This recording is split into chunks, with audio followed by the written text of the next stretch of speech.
Vamos lá para a parte das regras de tráfego. Então você já está vendo aí a parte das regras de tráfego.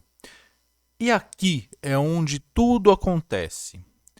Aqui é onde a gente vai basicamente configurar tudo de dentro para fora e tudo que for acessado de fora para dentro.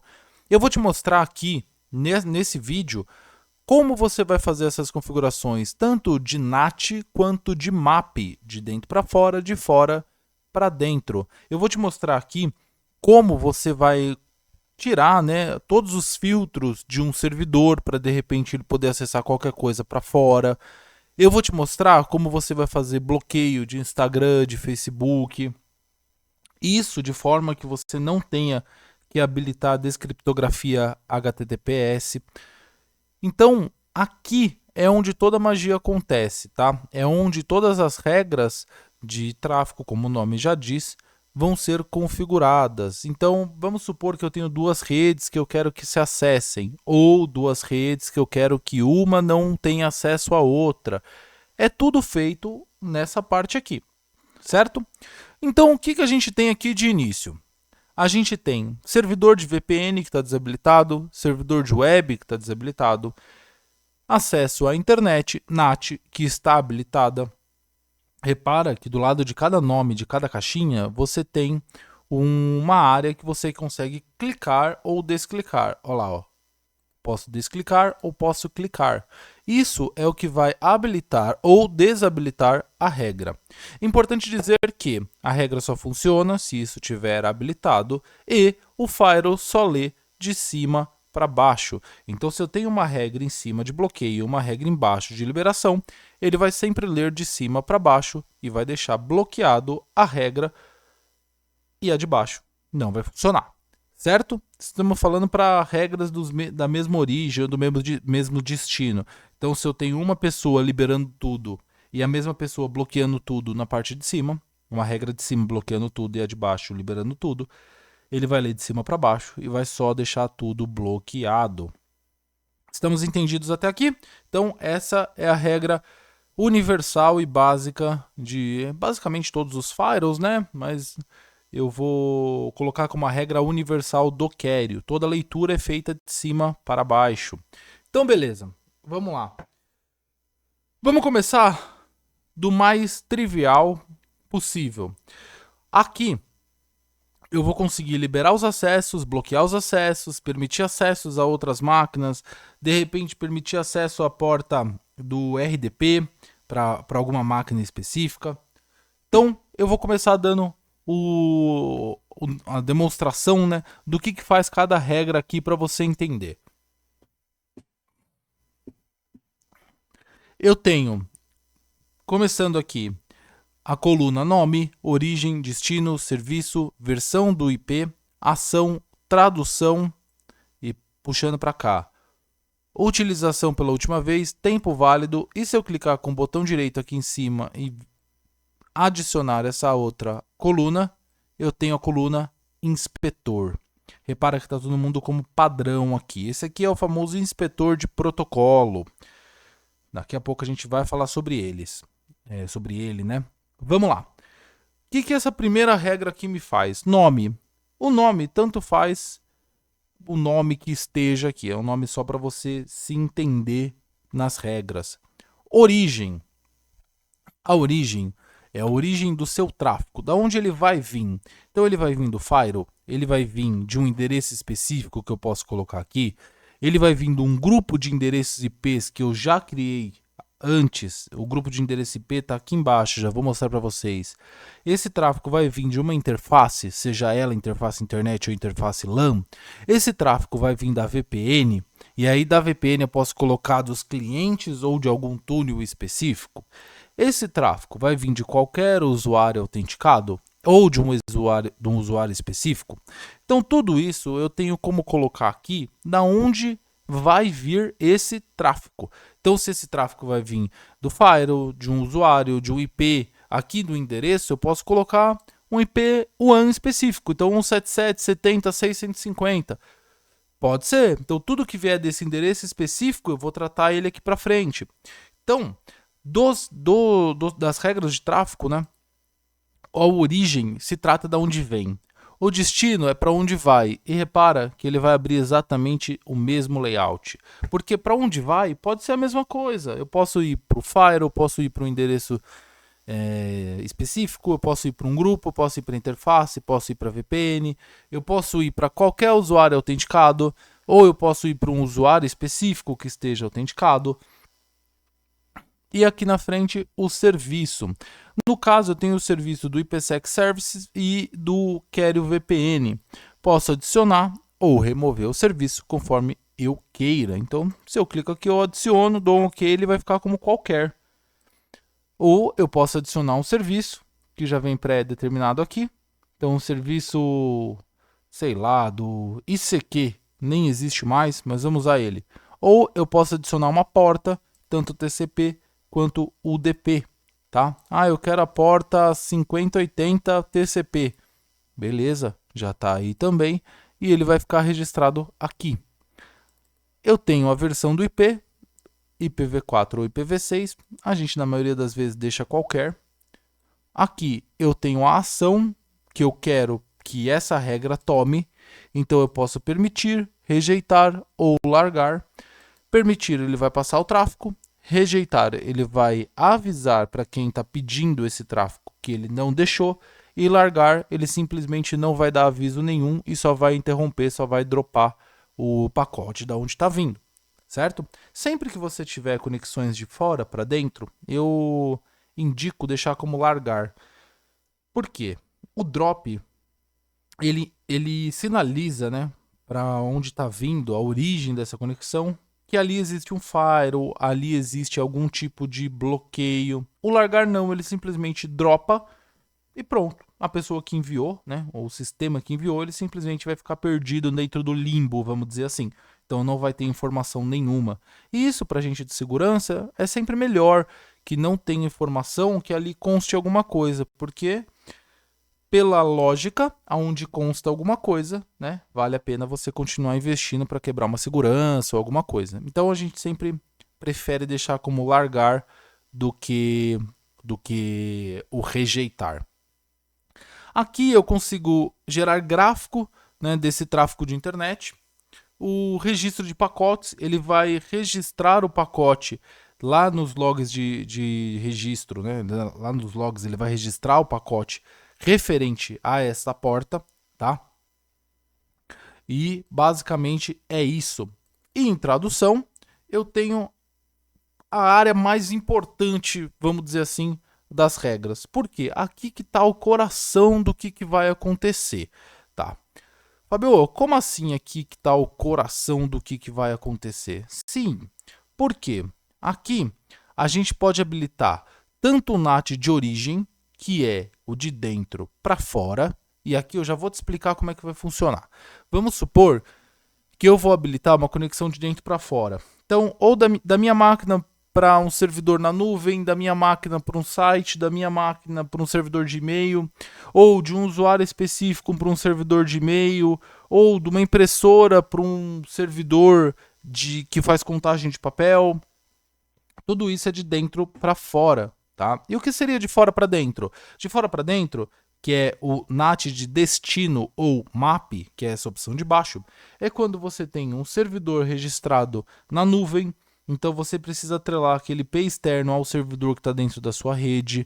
Quando você vai fazer uma conexão via RDP 3389, né, de fora para dentro, isso também é um MAP. Então de fora para dentro ele precisa achar o seu endereço IP LAN para conseguir jogar essa conexão do RDP para essa máquina. Quando você tem um servidor de e-mail publicado, quando você tem um servidor de câmeras publicado.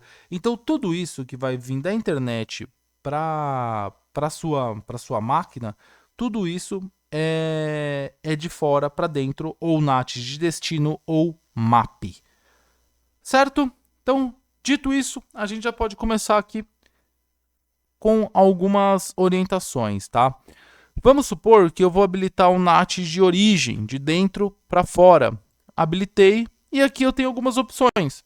Então, eu tenho um ajuste padrão, que ele vai levar em consideração aquele ajuste que a gente fez nas placas de rede. Eu tenho utilizar a saída específica. Clicando aqui, você pode escolher qual placa de rede WAN você vai querer que ele utilize. E aí o que mais legal é, eu vou colocar Claro, mas eu posso marcar aqui para quando a Claro estiver indisponível, ele utilizar outra interface de rede. Ou eu posso colocar TIM e a mesma coisa. Ou ainda eu posso sair com endereço de IP específico. Fabio, para que isso funciona, endereço de IP específico? Bom, o endereço de IP específico, ele funciona para quando você tem que chegar num cliente, por exemplo, com um IP WAN que você passou para ele. Tá, vamos lá, vou destrinchar mais isso aí. Vamos supor que o seu IP da Claro, seu link da Claro, tenha 10 IPs fixos disponíveis para você. Você não sabe por qual desses 10 IPs fixos vai sair a sua conexão. Então, a gente consegue atrelar aí, nesse endereço de IPv4, utilizando NAT de origem, o seu IP WAN específico. Então, eu preciso que saia com 186.177.150.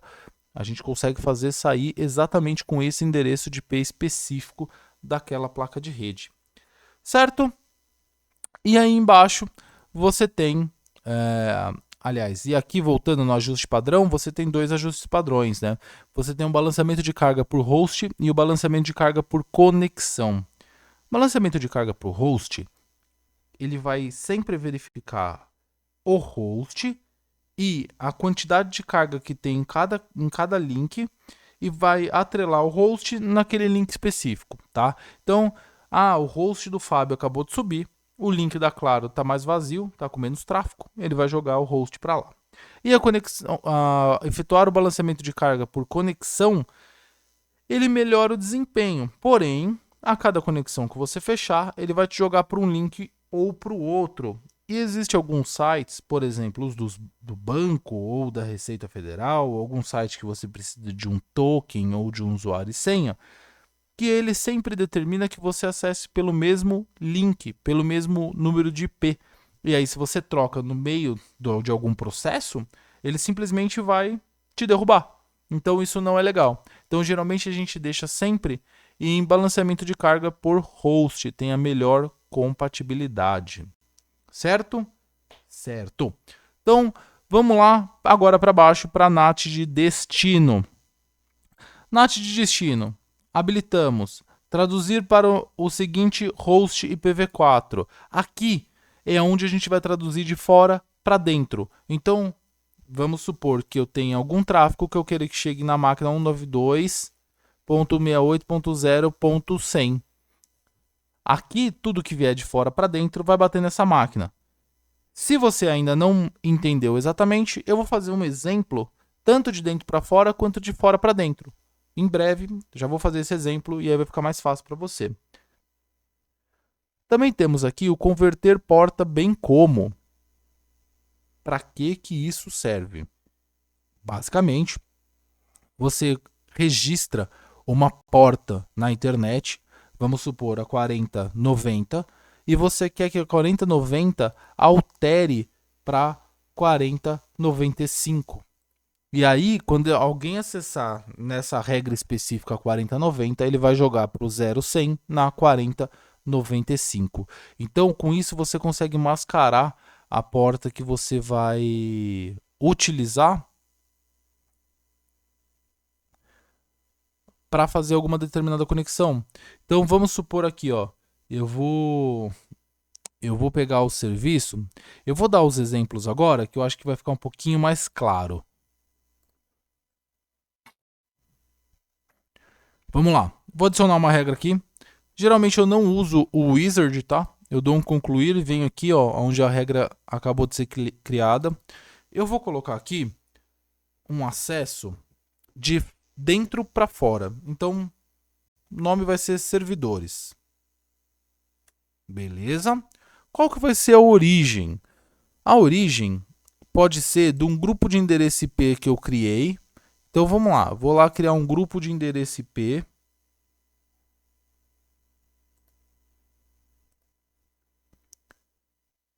Aqui embaixo, em definições, eu tenho certificado SSL, grupo de endereço IP, grupo de URL, intervalo de tempo, serviços.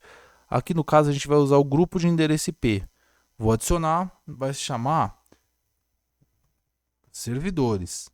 Então eu vou ter aqui o 192.168.0.2, dou um OK, vou adicionar de novo. Agora já vai cair dentro do grupo servidores, 192.168.0.3. Beleza, já criei 2 endereços de IP no grupo servidores. A gente vai utilizar isso aqui para entender como é que vai funcionar as regras de tráfego lá em cima. Então, basicamente, vamos lá, adicionar o nome da regra, servidores, e a gente vai querer que o que aconteça? Que tudo que esses servidores for acessar na internet não passe por filtro, não precise de ninguém logado, tudo vai acessar direto nesses servidores. Então, nome servidor, origem, grupo, servidores, ok, destino, interface, internet, então tudo que for para a internet, serviço qualquer, versão do IP qualquer, ação permitir, e aqui na tradução, habilitamos o NAT de origem, ajuste padrão, efetuar o balanceamento de carga por host, ok. E aqui na frente a gente vai tirar o inspetor de protocolo, que é a ferramenta que visualiza todos os protocolos que estão passando e ele visualiza os cabeçalhos dos protocolos para passar pelo filtro de conteúdo, para passar pelos filtros de segurança, para verificar se o usuário está conectado ou não. Então a gente tira esse inspetor de protocolo, aplica, e agora tudo que vier do IP que está no grupo, né, servidores com destino internet, vai fazer a ação permitir a tradução NAT sem o inspetor de protocolo. Então todos desse grupo vão acessar a internet sem nenhum tipo de bloqueio, sem precisar estar com o usuário logado, e vai estar tudo funcionando. Mas Fabio, isso aí não é perigoso? Sim. Geralmente, o que a gente faz? A gente atrela os servidores para usuários servidores. Porque aí você tem log de tudo, ele passa pelos filtros, ele passa pelo antivírus e você não precisa tirar o inspetor de protocolo. Tá? Aqui eu estou só te mostrando as possibilidades que você tem para fazer. Agora, vamos supor que eu quero acessar um servidor de e-mail. Então eu preciso expor o meu servidor de e-mail na nuvem, tá? Então para isso eu já tenho que ter um IP fixo, fora a parte de MX lá do DNS, que isso a gente não vai entrar nesse mérito, tá? Eu só vou fazer a conexão do servidor de e-mail para com a nuvem, tá? Então, todo mundo que for tentar acessar o servidor de e-mail no MX, né, pelo MX do DNS, vai chegar num determinado IP, 177.70.6.20, sei lá, alguma coisa assim. Isso é o IP totalmente aleatório, tá? Então, o que eu tenho que fazer? Eu preciso fazer para que esse IP, na hora que bata no firewall, redirecione tudo que tem a ver com e-mail para o servidor de e-mail, certo? Então, vou criar aqui servidor, sei lá, e-mail, só para a gente ter um nome. Beleza. Qual que vai ser a origem? A origem é tudo que chegar da interface internet, porque qualquer pessoa vai poder acessar esse e-mail, tiver o destino firewall, ou aí você pode colocar tanto firewall quanto um 77.70.6.20, por exemplo, que é o IP que está lá no seu MX. Ou você pode colocar o destino firewall, que tudo que vai bater nesse IP também está dentro do firewall. Então, qualquer pessoa de fora da internet que vier para esse destino 177.76.120, que é um número aleatório, só para exemplo, no serviço, aí aqui sim, todos os serviços de e-mail. Opa, que faltou o tracinho.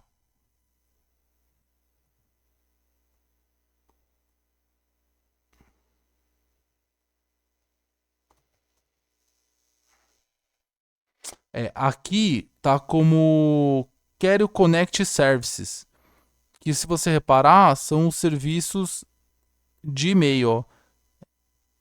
SMTPS, tem vários outros serviços aqui, ele não está como e-mail.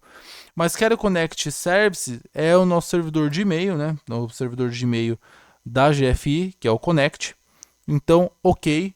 Então, Carrier Connect Services, que é os serviços de e-mail. E aqui em tradução, a gente vai em NAT de destino, habilitar NAT de destino e coloca o IP do servidor de e-mail LAN. Então, vamos supor que nosso IP do servidor de e-mail LAN é o 192.68.0.100. E aí, tudo que vier da internet com destino 777620, que seja serviço de e-mail, ele vai traduzir para o 92.168.0.100.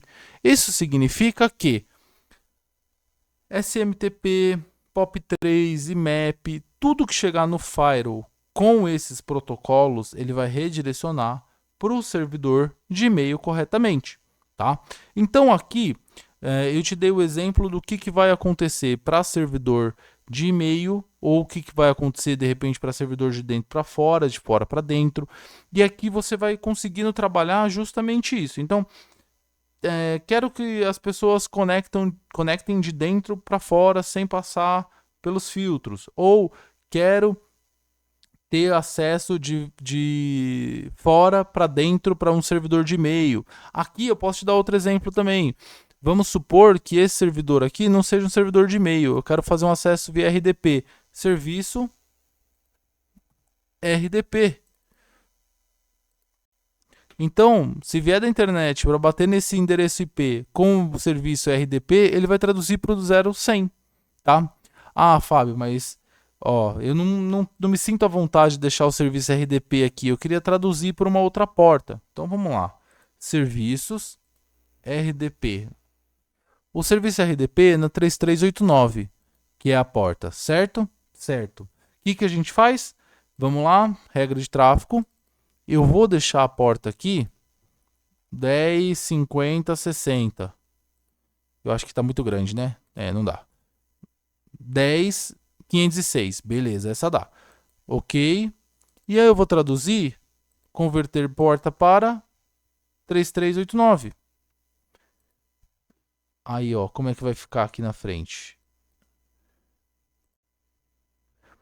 Sempre que bater na 10.506, ele vai jogar para o 0100 na 3389. Ah, mas o que eu ganho de vantagem? Simples. Vantagem é que você deixou a porta do RDP, que é extremamente vulnerável, mascarada, né? Então ela não fica aparecendo como 3389, ela fica como 10.506, que é uma porta desconhecida para quem vai tentar fazer esse tipo de acesso.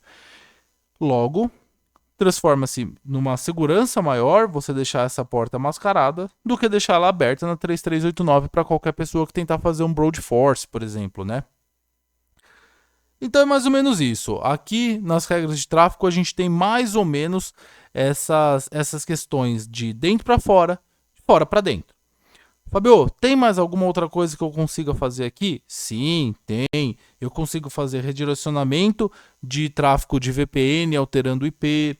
Eu consigo fazer redes se conversarem ou não se conversarem. Tem outras N questões que a gente consegue ver dentro das regras de tráfego. Porém, como esse é um treinamento mais básico, a gente traz o que é mais rotineiro na vida de todo mundo. Porque, honestamente falando, 10% do público que usa o Carrier acaba tendo outras funcionalidades dentro da regra de tráfego que não seja essa de entrada e saída. Ah, mas eu preciso mascarar um endereço de IP que vá para um outro roteamento de VPN e PSEC que eu tenho conectado em outra empresa.